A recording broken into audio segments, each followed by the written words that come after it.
of Mandalay, though you're far away, every night I pray that... You know, I would offer a free mug to the first caller who identifies the author of that tune, but there's no way in the world I could verify it. It's a great song, don't get me wrong, but I have no idea who wrote it. Hi, folks, I'm Tom. This is the Colorcast. We're up and running now for Tuesday night, the 22nd of February, 1994. Tonight, we welcome Bob Costas to our program. Bob is winding up more than 5 years as the host of Later on NBC, which we did live from this studio and NBC New York last night at 1:35 Eastern Time. Bob will become the voice of NBC Sports and baseball and all kinds of other stuff this summer. He'll be joining us from the Fisk building in New York. This is the one the Collier brothers left some time ago. It's an old joke. If you don't know who the Collier brothers is, it'll take too long to tell you. Also tonight, troubadour, balladeer, and raconteur Ian Whitcomb is here. He has written a book about his life as an expatriate in the United States, his autobiography. I've known him for more than 20 years. He brings with him a ukulele, a good spirits, and a deft finger on the piano. So fun with Ian Whitcomb, and then Bob Costas on tonight's Colorcast out of Burbank, California. So today I go to the dentist, and I'm not going to show you these because I'm sensitive, but my lower teeth, and don't come in close now, please. I hate it when you do that. I've had veneers on them, you know, covering up the yuck for many, many years, and they got all chipped and they all got cracked. So today I go to my dentist in Beverly Hills, and I've known this guy for more than 20 years. He's now, don't come in. Well, you don't have to go way back there. Don't give me a wide shot now. Come on. I'm coming in there. And I said, you know, could you redo the veneers? He says, that's no problem. So we get all the old stain off and the old veneers chipped away and everything. He says, you know what would really look great? Would be the porcelain bond, you know, the veneers, porcelain. He says, they'll look just like your real teeth. I said, well, okay, fine. He said, fine, then we'll take a little impression, you know, where they put that waxy stuff in your mouth in a steel tray and it hardens and they take it out and then they make the veneers from that. So I got the metal thing in my mouth back to here with the water hose running in and out, you know, and the stuff is getting hard. So finally, the little beeper goes off, the 5 minutes, and he says, now this is going to be a little tough to get out because it really gets hard. Don't do this to me. Come on. You're an adult crowd. Please. 30 minutes later, I still got whack. And now the doc, he starts to sweat. He says, geez, he says, I don't think this thing's coming out. I said, Doc, it's a cinch I can't go on the air tonight with this metal thing coming out of my mouth, you know. And now he's getting scared. And when the doc gets scared, you get scared. So, I mean, we finally got it out, and I said to myself, you know, I had to go for the damn veneers. You know, the other one was just fine. Are we running the Costas tape in this segment? Is that set to go? No. Oh, we'll run it later when Bob comes in. Yes. Okay. Last thing, and then on with tonight's show. I've joked here about Bill Fife, the legendary general manager of WABC TV, in New York City, until somebody finally nailed this guy, and he went out to Green Bay, Wisconsin, where he's been ruining Channel 11 for the past 5.5 years. And the people in Green Bay picked up on this, and I kid you not. Headline, Saturday, February 12th, you know, there is a God. Fife set to retire. Smits, by the way, is an anchor lady in Green Bay, and she's going to have a baby. Anyway, Bill Fife, president and general manager, is leaving Thursday, March 31st. Bill said kiddingly, he always was a great kidder when he said, you know, Tom, I really don't think the way you say good evening is appropriate for the New York audience. Jeez, excuse me, Bill. Huh? Well, okay. Fife said kiddingly, I'm nearing 65, and it's time to get another job. Ho, ho, ho, ho. Over my dead body, Bill. Anyway, he's been at Channel 11 for 7 years after arriving from the same post at WABC TV. It doesn't say in here that the way he arrived in Green Bay was at the bottom of the chute, you know? Anyway, it says here in the paper, he might move to California. Yeah, Sing Sing. Hey, Bill, I'm not kidding. Back with Ian Whitcomb. Some good music and good fun. Then a little bit later on, Bob Costas. And what happened with the judging of Torval and Dean at the Olympics here the night before last? I mean, they were robbed. I mean, even the people in the stands knew they were robbed. And I'll ask Bob about how the judges arrive at their scores and what part politics plays, you know, they say none, in the judging of these events, Tom, at the Winter Olympics. My teeth, I'm serious, they're a little loose tonight. You're rented. I only rent it if it flies or floats. Back with Ian Whitcomb after these messages. Watch the pictures from tonight's Colorcast as they whiz through the air.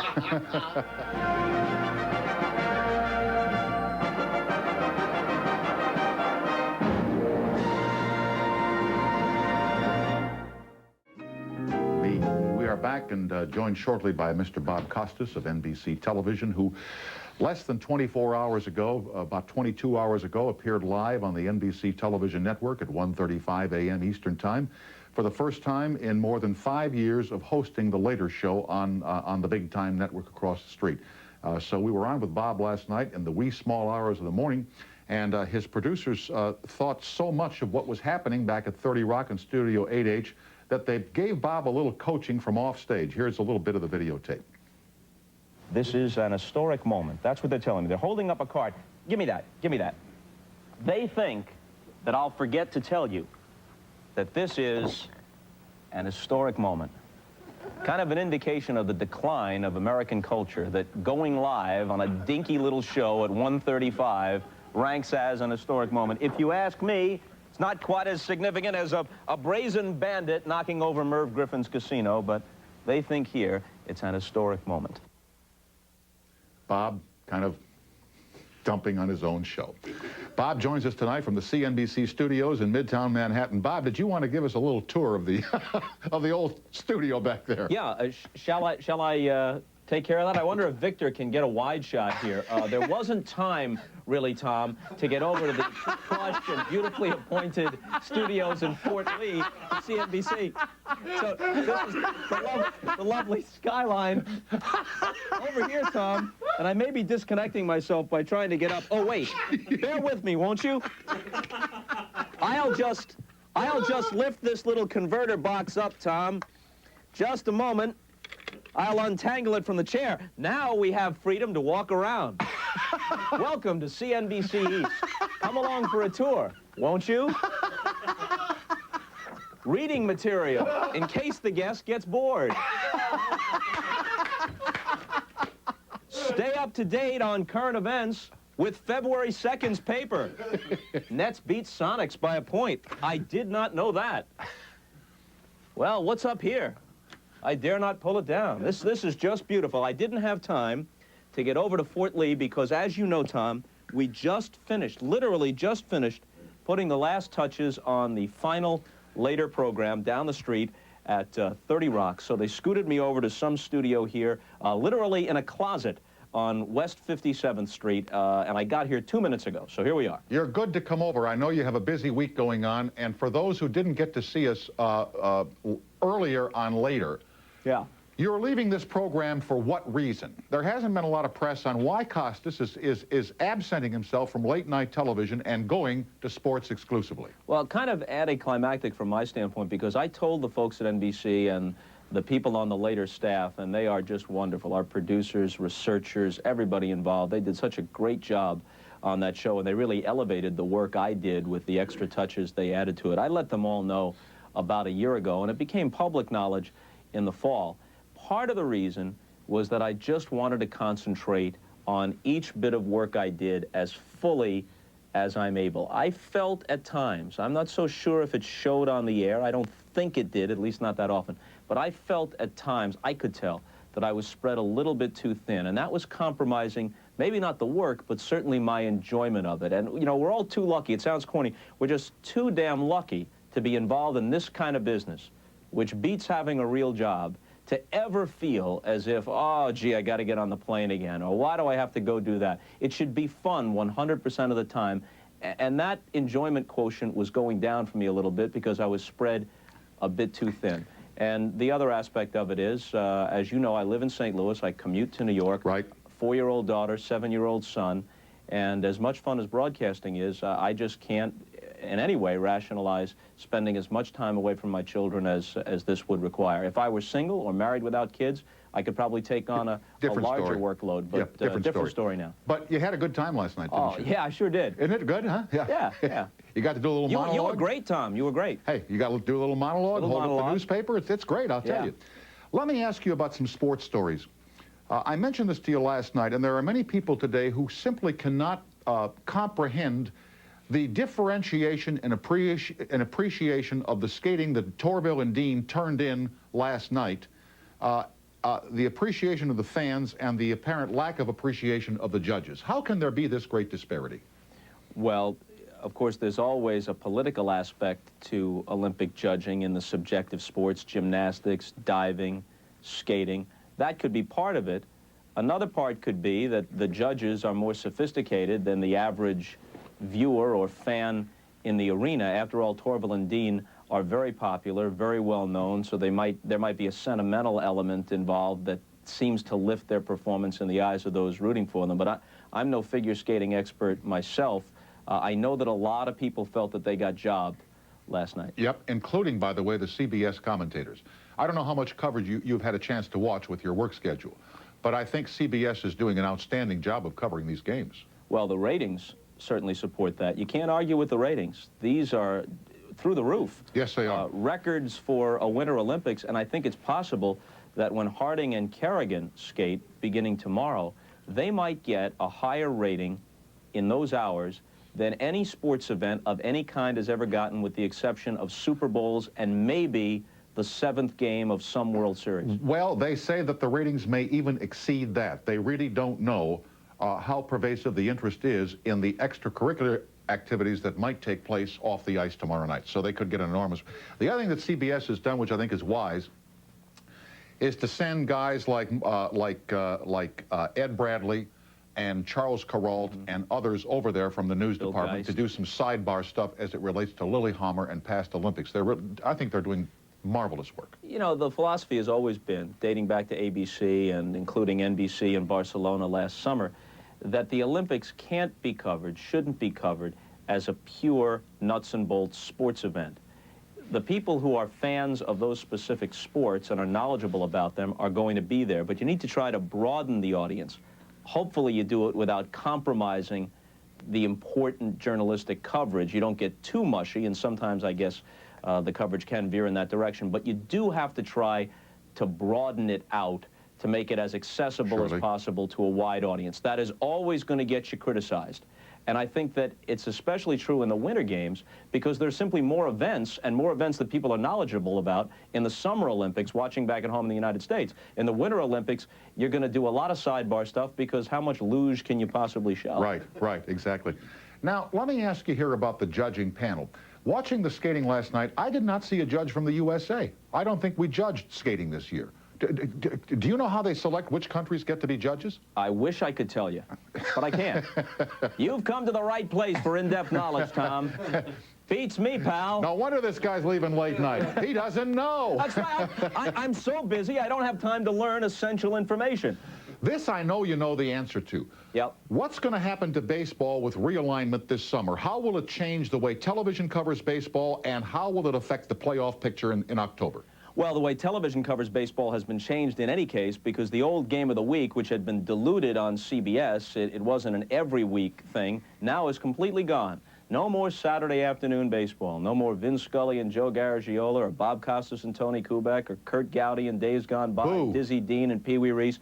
No more afternoon baseball of any kind, regular season or postseason, on network television. Who made that bright decision? It's a joint decision between ABC, NBC, and the owners of Major League Baseball, who think somehow this is going to work, and I'm trying to keep an open mind, but there will not be, outside of ESPN, anything other than local television until the All-Star Game, which is on NBC in July. After that, there will be 6 consecutive Saturday nights on ABC, followed by 6 consecutive Friday nights on NBC, and then the postseason, with ABC getting the World Series this year, and we get it in the alternate plan in 1995. And then do we get, by we I mean NBC, do we get the playoffs this year? We get the League Championship Series this year, and ABC... No, Bob, the playoffs. Right, well, you have to make a distinction, because the playoffs now include the dreaded moronic wild card mini playoffs. You call it moronic. Why? How is it different from football? Well, how's it different? Here's how it's different. No sport has anything like a pennant race other than baseball. It isn't simply a matter of blind tradition and a stubborn resistance to change. A pennant race is something important to baseball. It's distinctive. It's a strength.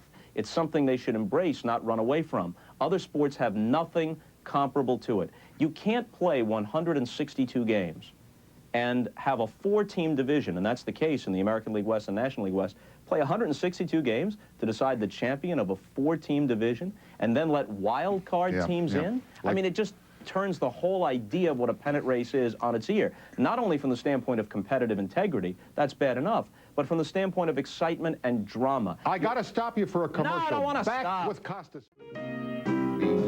We're back and joined by Bob Costas, who already has told us more than we want to know about why the baseball playoffs are moronic in 3 divisions. Hey, wait a minute. Hey, wait a second. There's one last thing, though. Yeah.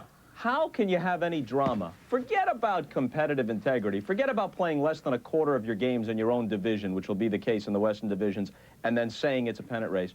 Just talk about drama. You're never going to have the thing coming to the wire like the Braves and the Giants did last year, all or nothing. No Bobby Thompson homer, no Bucky Dent for the Yankees to beat the Red Sox. They've taken all the excitement out of it, and they've reduced it to playoff qualifying like in the NBA and the NHL. It's just plain dumb. You mean where you play the whole season to get rid of 4 teams or something like that? Well, a smaller percentage of the teams will make the playoffs in baseball, but they play twice as many games as any other sport, and they're not rewarding the teams that have the best record. You could win 100 games, and when the playoffs start, you don't have any real advantage over a team that played 500 and snuck in as a wild card. Yeah, you know what I forgot to bring up is Bob and I last night advanced through his producer, Lou Del Pret, that we continue later beyond the 2:05 sign-off time because it was live for the first time and only time in its duration on the network. And the word came back from some executive here that we're not going to let these 2 guys make fun of late-night TV. I mean, what do they think we were going to do, for heaven's sake? I think they were afraid that they would lose the satellite or something for that overnight news broadcast they do from North Carolina. That's what they told me. Oh, baloney. These guys that run these comedy shows, it's amazing. They have no sense of humor, and here they get the chance for 2 great broadcasters to say, hey, listen, we'll play extra innings for nothing. And they say, we're not going to let them do it. Hey, listen, Tom, I think we've got to go some to encourage people to pony up $19.95 for a VHS copy of this particular show. I'm glad you provide supplies for the guests. Here in the closet, I guess somebody was locked in and they were down to the rations. Found this box of cornflakes. So watch it, pal. Even the rats wouldn't eat it. In case we go long, you know. Here is Scott in Corpus Christi, Texas. Hello. Hey, Tom. How you doing? I'm doing fine, Scott. Say hi to Bob Costas. Hi, Bob. Hey, I was in the dentist chair for 3 hours today, so I know how you're feeling. Oh, it's awful. It's brutal. Hey, listen, one thing quick for you, Tom. I'll trade you a BBC Radio York coffee mug for one of yours. I couldn't get in trying to identify the voice of God the other night.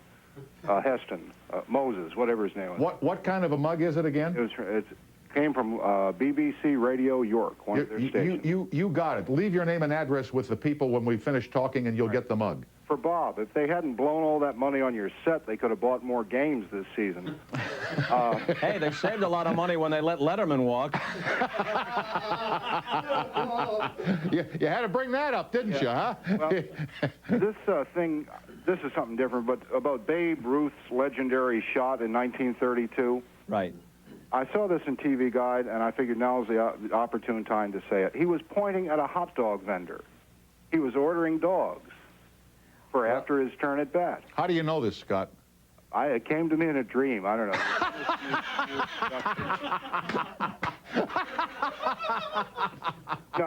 I don't know about the cup, Scott. Yeah. I'll tell you, when we get the BBC cup, we'll let go of ours here. All right, I'll drop you a line first. All right, thanks, Scott. Jeez. But one thing, Bob. Yeah. With the onslaught of like 500 cable channels any day now, is there going to be a channel, do you think, for vintage sports, baseball, football, like our favorite games? Well, they have it now. Yeah. They have it on Prime Ticket in Los Angeles and on Sports Channel America, where they just simply call it Baseball's Greatest Games, and they don't edit much out at all, and they play it with the play-by-play call of the old announcers, Kurt Gowdy, Vin Scully, whomever it might be. We must not have that here. We only got about 6 sport channels here. It's coming. I hope so. All right, thank you, Scott. All right, Tom. The Bye-bye. in the mail. Next time you have a dream, let us know. I will. Yeah, Christy in, no, Christy, Texas. Jeez. It's Scott in Corpus Christi, Texas, and I think there's a gal coming on named Christy in Texas. Man, I'm shot. I've been up too many hours. Kathy in Illinois, hello. Hi, Tom. Kathy, how are you? I'm great, but you spelled my name wrong. It's with an I. There. We have it with an I here on the prompter. Fort Lee, can you respell that, please? It's K-A-T-H-I. There you go. Very much. Hey, Kathy, was that fast enough for you? You're terrific. Okay, thanks. Mr. Costas, I love watching you on TV. Thank you, Kathy. And I was going to ask a question earlier, but you already answered it. But my question to you is, my husband graduated from Notre Dame, and we're great big Notre Dame fans. What do you think about the playoff kind of situation, or you know, for the first place, second place, you know, that in kind football, of you mean? scenario in college? I think they ought to do it. They could generate, estimates are, about $100 million in additional revenue just by playing a national championship game. And that revenue could go toward gender equity, which is a big issue in college sports, funding women's programs. Right now, in order to bring women's programs up to par with men's programs at most schools, there's a battle going on because it means cutting back the budget for revenue-producing sports like men's football, men's basketball. This one game, if the money were spread equitably, could take care of that issue or go a long way toward taking care of it, and could also perhaps generate revenues for more minority scholarships. And you wouldn't need an elaborate system to do it. You just use the existing bowl games as the semifinals and rotate among the 5 major bowls: Orange, Sugar, Cotton, Rose, and Fiesta. Every 5th year, one of those bowls would get to be the site of the national championship game, which you play on the week in between the conference championships and the Super Bowl, or if there's only a 1-week break for the NFL, play it on the Saturday before Super Bowl Sunday in the same city. It'd be a tremendous extravaganza. Makes sense. Yeah. Kathy, I'm glad you called. Thanks. Okay. All right, bye-bye. Bye-bye. What can we expect on the, and I don't want this to get maudlin because, I mean, you're continuing with NBC, Yeah. but what will we see for the last time on Friday night at 1:35, your retrospective? We will see about 20 seconds of you. Oh, really? Not from the other night, but from about 4 or 5 years ago during the first year of the show when you were on with us in Los Angeles. And, you know, little samplings from the ridiculous with Richard Lewis to the profound with Elie Wiesel and all points in between. As you know, Tom, you can't in an hour or even 2 hours do a retrospective Of course when you you've been can't. on the air that long. And the nature of a conversation, you can't get the texture of the Q&A. It's like last night you asked me at the closing bell, and I won't do it to you. You said your favorite guest. You know, Yeah. there is no real favorite. There are a number of favorites. You know, Yes, so the name Sterling Hayden came to mind on the way home last night. The marvelous actor. Some of your favorites have been. Mike Wallace was always a Yeah, favorite of mine. yeah. He's very, very forthcoming. It was very moving to listen to Elie Wiesel haltingly recount his recollections and his observations about the Holocaust and how he retained his humanity in the Surely. face of such I know you've enjoyed this inhumanity. experience, though, have you not? Yeah. Oh, yeah, it's been Yeah. great. I think it made me a better broadcaster. I think I got better as I went along. At least I hope so. Yeah, you did. I can tell you because I watch you a lot. Thanks for your kindness to me over the years, and all best at NBC, and I hope we'll continue to be friends, Bob. It was mutual. Thanks you a lot. Thank you a lot, Tom. Okay. Good night, Bob. Bye. Bob Costas from the CNBC studios, if we can call it that, in Midtown Manhattan. I didn't even know we had those there. That's scary, isn't it? Yeah. Now watch, when we go back, they say, okay, you don't like it? That's where you're going to broadcast from. What do we have tomorrow night again? Shirley Jones. Shirley Jones tomorrow night. Oklahoma. Stay tuned for Berkowitz. You played it for him. You play it for me. Play it, Sam. Good night, everybody.